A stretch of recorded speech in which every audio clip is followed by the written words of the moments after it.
ஒரே நிமிஷமா. நான் வெளில சாப்பிட்டுக்கிறேம்மா. என்ன பார்த்தா உனக்கு எப்படி தெரியுது? பின்ன எதுக்கு என்ன கல்யாணம் பண்ணிக்கிட்ட? என்னம்மா என்ன ஆச்சு? வீட்ல சாப்பிடவே மாட்டியா? ஐயோ என்ன செஞ்சிருக்க போற புதுசா? அதே தயிர் சாதம் தானே. நான் கிளம்புறேன். தெரியுமா இன்னைக்கு என்னென்ன இருக்குன்னு தெரியுமா?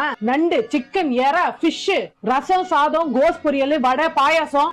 ஏய் எப்படிடா? ஆமாப்பா. சீக்கிரம் ஆமாம்மா, நான் உனக்கு ஒரு 10 நிமிஷத்துல கூப்பிடுறேம்மா. A few minutes later.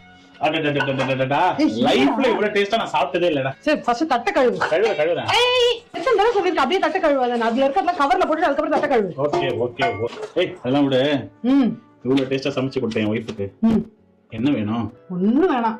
நம்ம நல்லா இருந்தாலே போதும். அம்மாடா. ஓ அப்ப பேசிட்டு இருந்தல. பேசு. சரி நான் கிளம்புறேன். சொல்லுமா. ஏம்மா இவ்ளோ டிஷ்ஷா பண்ண நீ? அட அதெல்லாம் ஒண்ணும் இல்லம்மா. இப்பதான் ஃப்ரிட்ஜ் ஒரு வாரம் கழிச்சு க்ளீன் பண்ணேன். அதான்.